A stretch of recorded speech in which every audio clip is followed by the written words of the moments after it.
Oh, good morning. So, all you single ladies out there, what is going on with these men?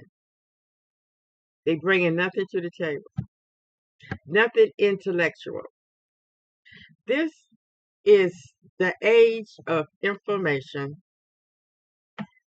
intellect, politics, education, and these black men that I meet, I don't know about anybody else, but I meet, bring nothing to the table that is intellectual in one iota.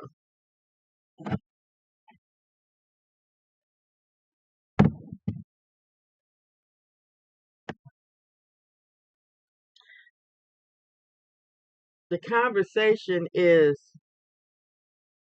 basically about having a conversation. Nothing interesting.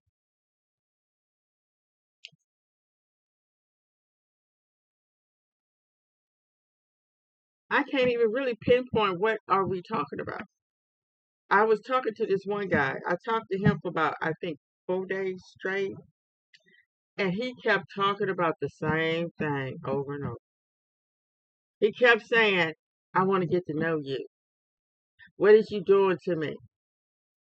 Talk to me." And then if I stop talking for hello, oh, that bugs the hell out of me. That's why I don't like talking on the phone that much. Because if I stop talking, I don't want hello. Like,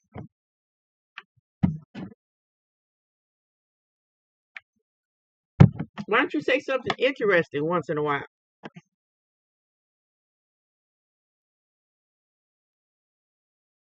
All he do is sit around and look at TV all day, and then the shows that he look at, I wouldn't look at.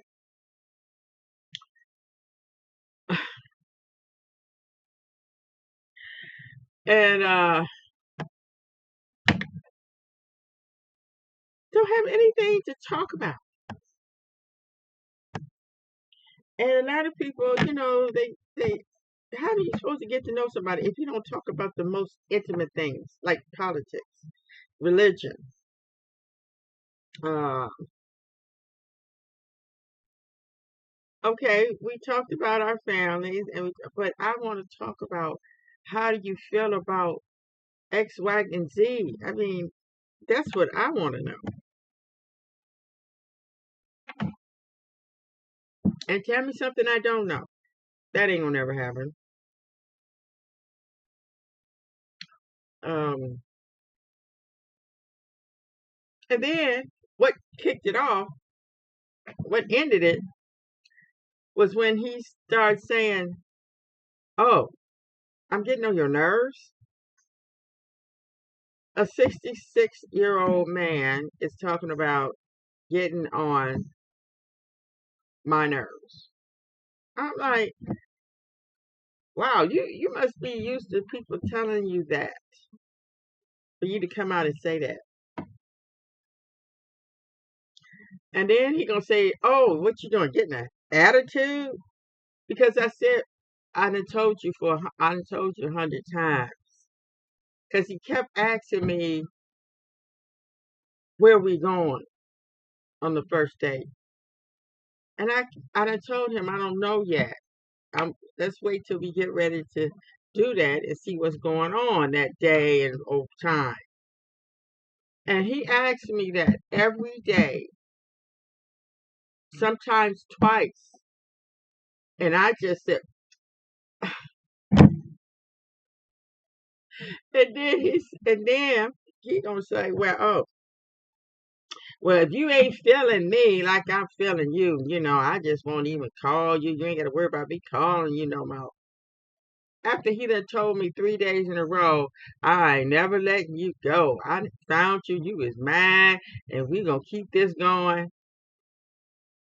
And then on the fourth day, he talking about, well, if you don't feel like I feel, I just gonna stop talking to you. You ain't gotta talk to me. I ain't gonna call you no more. I said, well, thank you for telling me that. Click.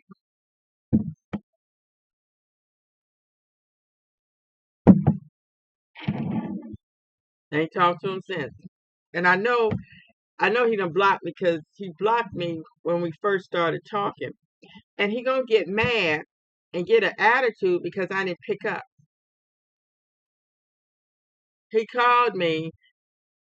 He would call me like every 10 minutes. And I would tell him I'm doing something. But he'd call me back. And then I didn't pick up the phone. But then I tried to call him back. He had blocked me. But then after he blocked me, I blocked him. And then he kept calling. He called me about 6 times in a row, saying all this. Oh, baby, just tell me if you want to talk to me and all this stuff. So I finally called him, but I was blocked. So I unblocked him, and he called me. And then that's when we started talking again, and all the way into the fourth day. All this within 4 days.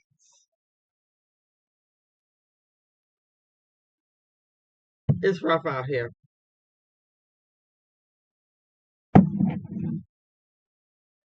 I don't know what we're gonna do.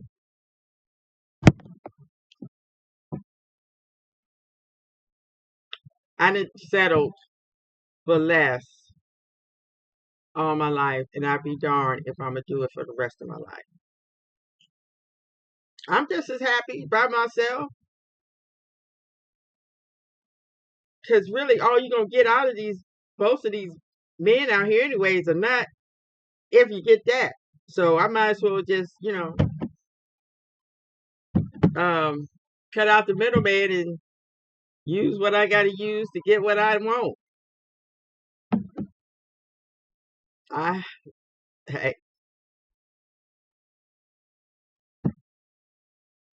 you only got one life to live, and I'm gonna live it as long as I can.